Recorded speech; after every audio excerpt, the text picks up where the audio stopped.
Hi, y'all. I'm Marisa Zapata, and this is the podcast where we examine homelessness by talking to researchers and experts, who of course include people with lived experience of homelessness, to understand what we're missing in the headlines and soundbites.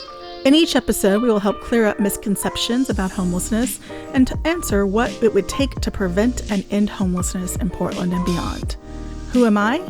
I'm an associate professor of land use planning at Portland State University and director of PSU's Homelessness Research and Action Collaborative, a research center dedicated to reducing and preventing homelessness, where we lift up the experiences and perspectives of people of color.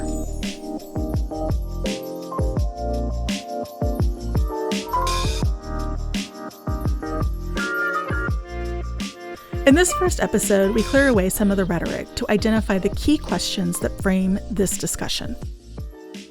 One of the recurring themes around homelessness, and that is the question about unsheltered population, of how do we best serve people who are unsheltered? And this is a question that I get all the time. And it's usually gauged in this question of how do we solve homelessness?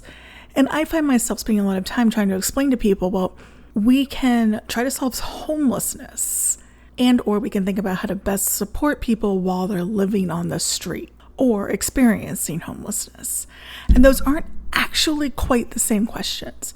So we know, regardless of the circumstances someone finds themselves in, the best way to end homelessness is through housing. And oftentimes there is some kind of support service that comes with that may be in addition to what the average person might need to stay in and access their housing.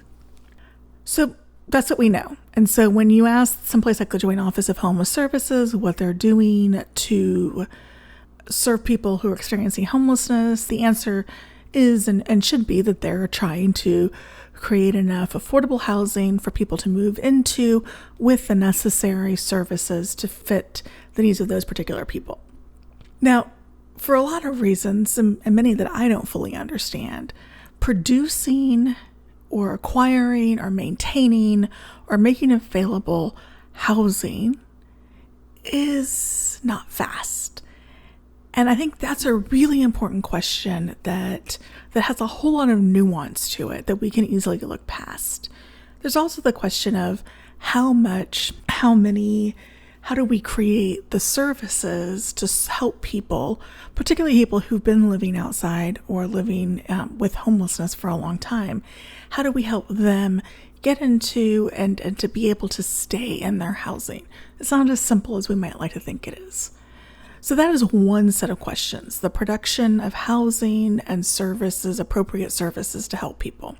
The next question becomes, if we want to accept that housing and services are taking time to come online, what do we do in the face of people who are suffering? And in particular, how do we deal with the fact that there are people suffering whom we can see? Again, a lot of times when people are asking me about homelessness, they're asking me about the people that they can see living on the streets and the people who are attracting their attention on the streets.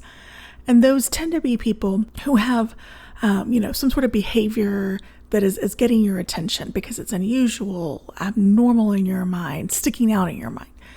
And so, people will come to me and say, well, why don't we just make a bunch of tiny home villages?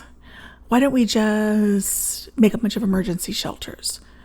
Why can't we use Wapato to put people into housing to recover? And the reality is that all of those solutions may work for some people. None of those solutions will work for everyone. And even more complicated is that the solutions all cost money and take time. And these particular set of solutions that I just mentioned may or may not actually serve the people who are gathering your attention the most.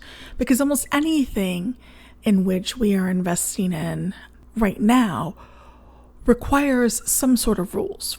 Most of our emergency shelters are temporary, and right now a number of them are going to have a hard time functioning in COVID for disease spread. But even there, you have a number of them that have rules or regulations that aren't going to work for the people that you might be paying the most attention to.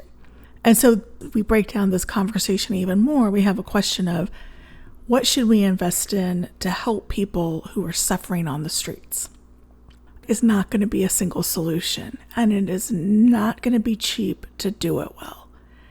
And so then we have to deal with the fact that we might be looking at spending a lot of money to making people comfortable while we're also waiting for affordable housing to come online. And so then we're left with a question of, okay, do we want to continue to accept affordable housing coming online in a slower rate? Are there things that we might sacrifice or change or spend more on to make it happen faster?